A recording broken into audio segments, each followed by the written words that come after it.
Kw'izina rya data n'irya mwana n'irya mutima mweranda amen. Bene wacu dusangiye ukwemera muri Yesu Kristu ndabaramukije mu izina rya Yesu Kristu nitugire Kristu.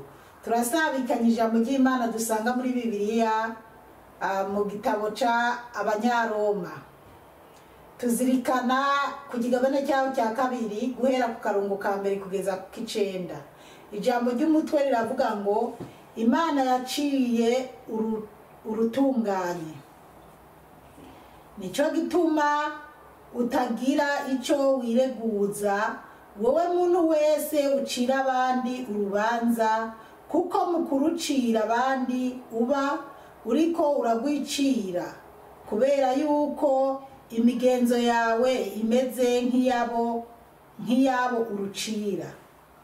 Erega turazi neza ko urubanza rw'Imana ari ugukuri kubigenza batyo.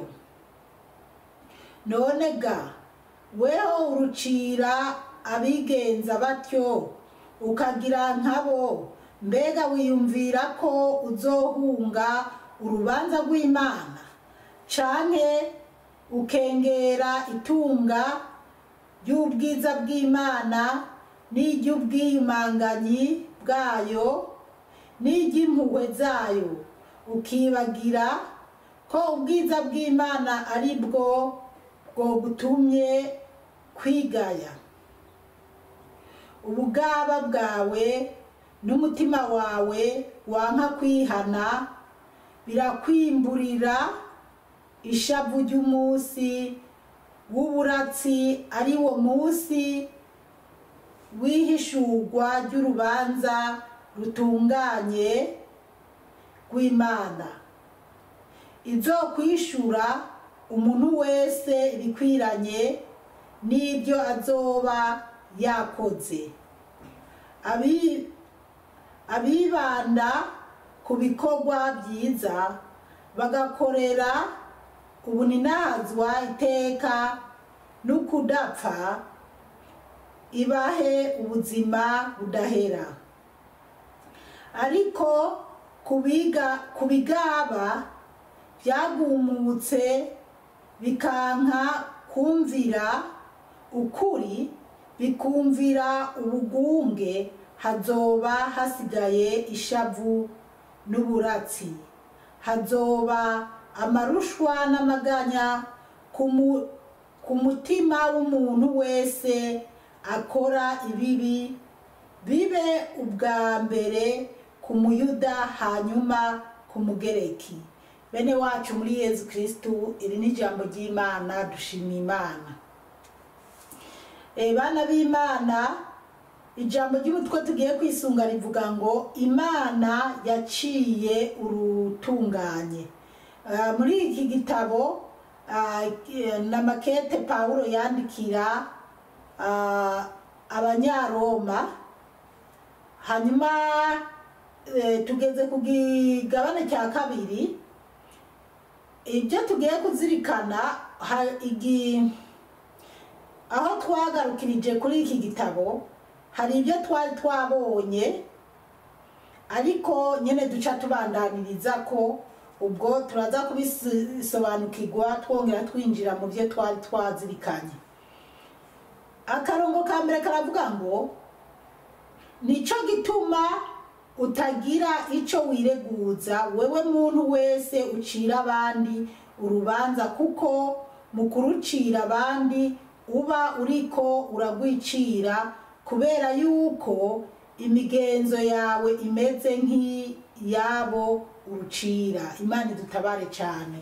Paulo rero yarabandikira canke se yarababwira ko gucira urubanza uwundi muntu ari ibyo kwitondera. Bana b'Imana, igituma avuga ati gucira urubanza abandi bantu canke uwundi muntu, ubanze urabe koko ko nyimba uriko uracira urubanza uwo muntu wagiriza ubusambanyi.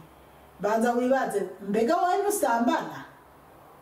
cyane se kuri kuravuga ko ari gisuma uri kuramucira urubanza nk'igisuma mbega we nturi gisuma nyimba uvuga ko ari umuntu w'inda ndende wewe bite rero icyo tuzi cyo hano mu isi benshi ducira imanza abandi iby'iwacu twabisasiye rero Yezu niwe avuga ati imbere yuko ngutosora katsi mu jisho ryawe ubanze mu jisho rya mugenzi wawe ubanze uheri wawe rero ariko hari ikindi kintu tugomba kwitwararika no kwigako nubwo ibi bintu bimeze uko umuntu niwe agomba kuraba ese koko ndoba ndiko ndacira urubanza naka jewe ibyanje bite ariko bidasigura ko abahawe guca imanza z'inkozi z'ikibi bitazobandanya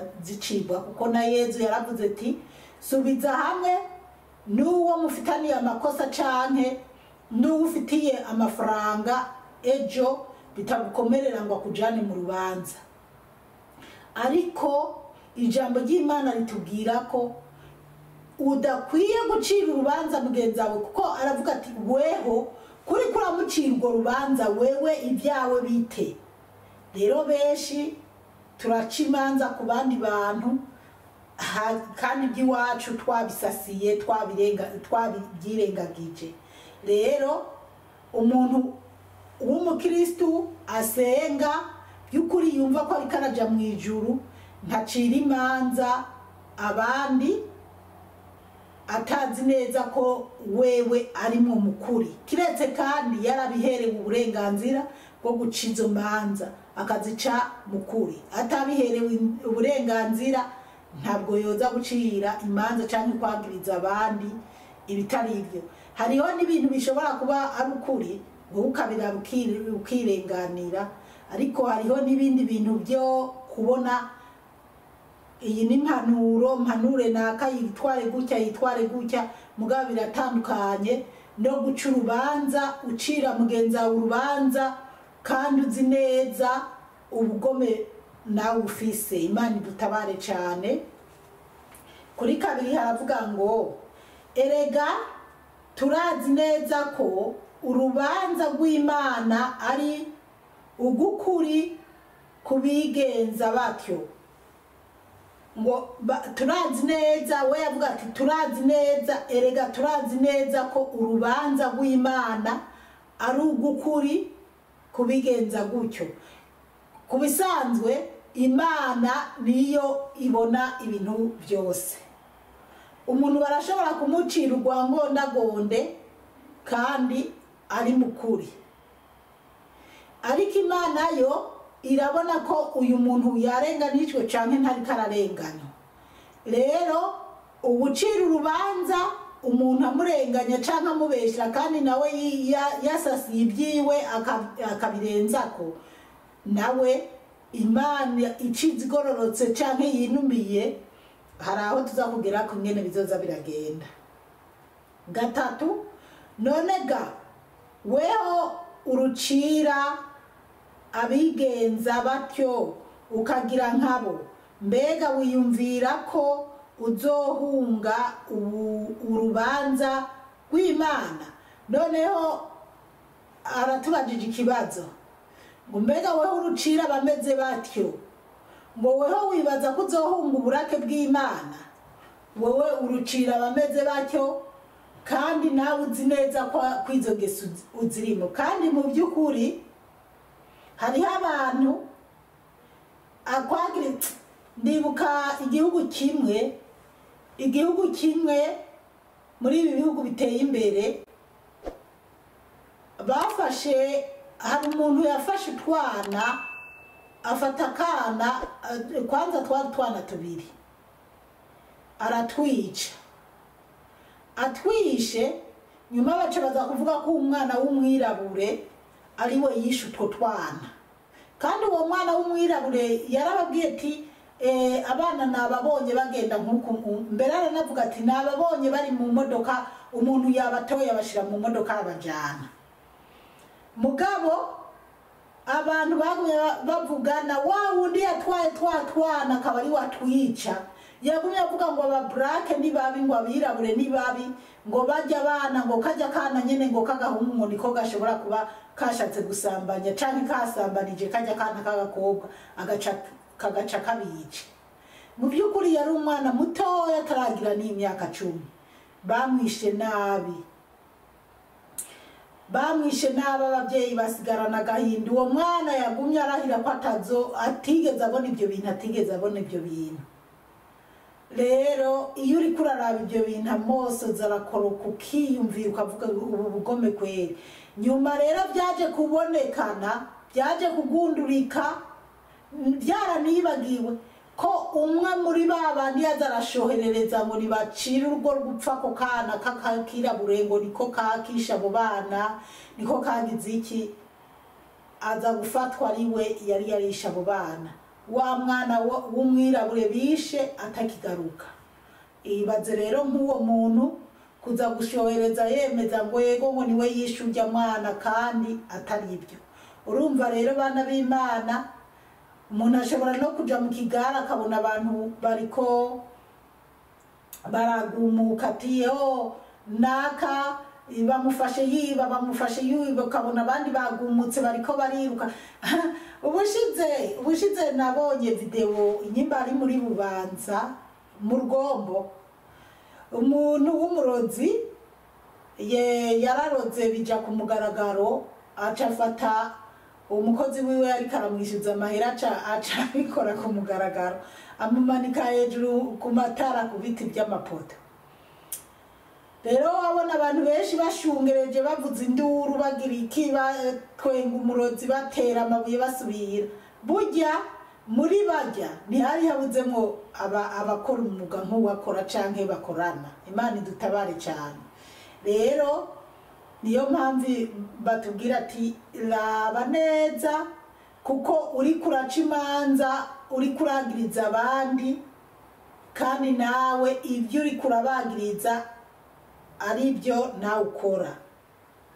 Nubwo twaciye tubyihutisha, iyo ugiye ku kigabane cya mbere, ku kigabane cya mbere ku buro duhereye ku karongo ka 28, niho twabonye ijambo ryavuga ngo bitaye ko kubera ko bapfishije ubusa ubumenyi bw'Imana nyabwo, bari kuzigama nyabwo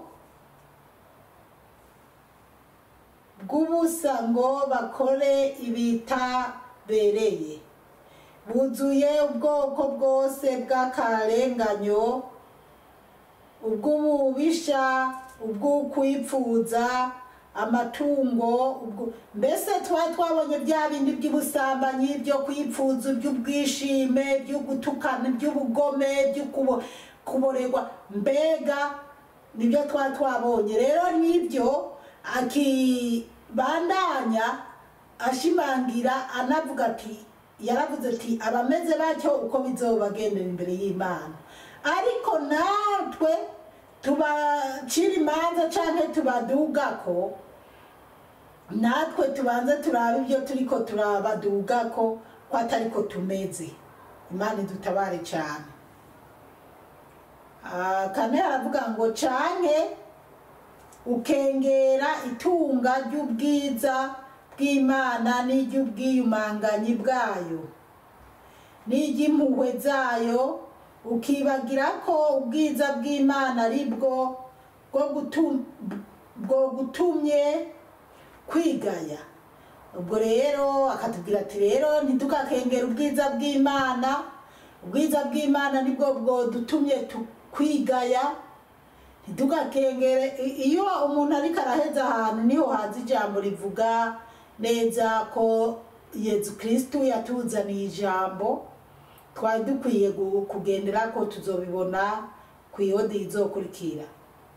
Rero Imana ntiraba nkunzi, Imana ikikeneye nuko twese twogenda mu murongo mwiza, tukubaha ijambo ry'Imana, tukubaha amajambo Yesu yatwigishije, tugakundana tukubaha abandi tukareka gucira za ngondagonda abandi tutiravye ko twebwe koko nyimba turimo neza turabakristu, ariko kandi bidasigura ko ababiherewe guca imanza bagomba guca imanza. Yezu aremera ko haba abantu batunganiriza abandi, urubanza rwakoze amafuti mw'isi bagomba kuguhana nyene bivanye n'amafuti wakoze. Mugabo umuntu azi ko nawe atari umuntu mwiza ariko araca imanza za ngondagonda azi nawe ko abigenderamwo, Imana iriko iramwiyamiriza. 5, ubugaba bwawe n'umutima wawe wanka kwihana birakwimburira ishavu ry'umunsi w'uburatsi, ari wo munsi wihishurwa ry'urubanza rutunganye rw'Imana. Ishavu ry'umunsi w'uburatsi, mbega ishavu ry'Imana ku munsi w'urubanza, akatubwira ati wewe wanka kwihana, wewe wanka kwegera Imana, wewe wanka kwirega ibicumuro byawe. Wanka kwirega ibicumuro ni nko kwanka kwihana. Wanka kwegera Imana ngo wegere Imana ubu umukristu, ubu umurokore by'ukuri, ubu umuntu w'Imana bushitse. Ati mbega ibyo byose bizogukwegera ku munsi w'urubanza cyane ku munsi w'ishavu ry'Imana, bizokujana mu nyenga y'umuriro. Ariko bana b'Imana tugaruka ntikumve ko ibyo bintu tubirindiriye ari uko Yezu yaje gutwara ishengero cyangwa yaje guca urubanza rwa nyuma. Wumve ko igihe cyose uvuye mu mubiri ugapfa utagendera mu nzira nziza, amaherezo nyene ubandanya uja gihonomo, uzotegereza nyene ku munsi w'umuzuko. None umuntu azoba yaramaze kuja ahantu hababaza, ku munsi w'umuzuko azoza kwitaba urubanza azi ko aza gutsinda? Oya, byiza umuntu yogendera mu muco akitwara neza, akazova mu mubiri abandanya aja muri paradizo. Imana iduhe kubitahura cyane. 6 akavuga ngo izokwishura umuntu wese ibikwiranye n'ibyo azoba yakoze, ngo izokwishura umuntu wese ibikwiranye n'ibyo azoba yarakoze. Abana b'Imana ahantu naho harakomeye. Imana izokwishura umuntu wese ibikwiranye n'ibyo azoba yarakoze. Ukaba wari gisuma, ibwo nyene urubanza rwawe Imana izoruca. Ukaba wari umusambanyi, ukaba wari umuborezi, uri mboregwa, kubera kuboregwa bamwe turanywa duke, ariko urabe ho kugira nti uzuranywa dukenya hanyuma usiduke wanyoye byinshi urigenda uradandabagirana, bizokubera ingorane. Hariho rero bajya babarokore n'abandi bo mu yandi madini bavuga bati kunywa inzoga ni kibi, no kunywa kagiyemo umwambiro ni bibi. Mu by'ukuri hari ahantu usanga abantu turiko turabiharirako. Ntabwo Bibiliya itubuza kunywa inzoga. Inzoga iranyobwa, mugabo urabe ese uri kurayinywa nk'amazi, ese uri kurayinywa wigerera. Rero uwo byokundira ubona ko uzoyimuka ikura mu ngorane yihebe. Bajya baheba nyene mu madini bakavuga ati nta kunywa inzoga, bajya baba bagikemuye. Usibye ko ingorane bagira harimo bamwe baza nibuka kera nkiri muto, intambara itaraba, wacu twaracuruza inzoga. Naho urambona abarimu b'abarokore bigere baza baraza ngo mwonyereka ngo ahantu hibanga yicarira, ugasanga yiyicariye yiteretse amabiya ariko arinywera, hanyuma mu gutanya nakitahira rero kubigira winyegeje ni ngorane. Imana yo irabiraba izokubaza icyatumye uzi urinyegeje kandi wari warabwiye abantu ko utanywa. Imana iduhe gutahura cyane.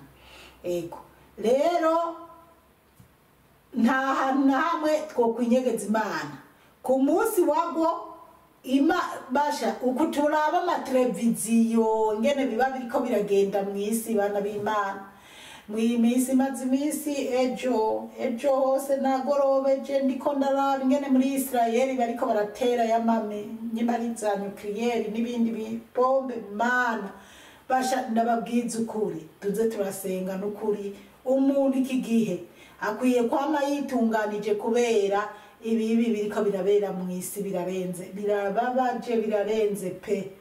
Abantu bo kumvikana barahaye ubugabo bakwibandanirize. Ndwe aravuga ngo abibanda ku bikorwa byiza bagakorera ubuninahazwa iteka no kudapfa ibahe ubuzima budahera. Abantu bakora ibikorwa byiza bakora neza guteka no kudapfa Imana izobaha ubuzima bwiza mbega tuzibera mu ijuru. Haleluya amen. Umunani ariko kubigaba byagumutse bikanka kumvira ukuri bikumvira ubugunge hazoba hasigaye ishavu n'uburatsi. Ngo kubanka kumvira ku bantu bifata uko bishakiye batumvira Imana bishinga ubugunge mbega bibereye mu ngeso mbi bya bindi byose twabona ku karongo ka mbere guhera ku karongo ka 29 tumanuka. Bijya byose ababyishinga bajya bose urubanza azoba ari ngorane amaherezo uzoba umuriro. Byoba byiza rero umuntu agwaniye kuzigira muri pratizo canke kuzigira mu ijuru ku munsi wo guheza isi kugira umuntu azobeho aryohewe. Raba uburyohe buri mu isi uce wiyumvira uburyohe buri muri pratizo canke mu ijuru. 9 hazoba amarushwa n'amaganya ku mutima w'umuntu wese akora ibibi, bibe ubwa mbere ku muyuda hanyuma ku mugereki. Ngo hazoba amarushwa n'amaganya mu mutima mu ingorane ku muntu wese yabaye mubi mw'isi, yakoze ibibi, yaciriye imanza abandi kandi nawe wiwe abyirengagije, yaciriye imanza za ngondagonda abandi, yatoye za ruswa, yazurumye, yishe abana, yishe abantu, yatayo mana mw'isi hari bibi byinshi pe. Rero umukama duhe kuza turatahura cyane nubwo baciye bavuga ngo ubwa mbere ku muyuda hanyuma ku mugiriki. Bana b'Imana, ibi nubwo Pawulo abyandikira abanyaroma ababwira yuko izi ngorane za mbere zizoba ku muyuda hanyuma ku mugiriki, ariko mwumve ko twese biraturaba, ni twese biraturaba. Nta mugiriki nta muyuda, Yezu ku musaraba canke Yezu umuvyeyi ahora yigisha byose yaguma avuga ati kwira ibihugu byose mwigisha inkuru nziza ikiremwa cyose. Rero twese biraturaba, dukwiye kwitwararika kugira ngo ntituze turagwa mu nyoshambi kandi tuzi ko twari mu murongo mwiza. Ode reka twigeza ariko turacyabandanya kuko byasaba ko tugera ku burongo 16. Mwarahezagiwe n'Imana. Ku izina rya Data n'irya Mwana n'irya Mutima Mweranda. Amen.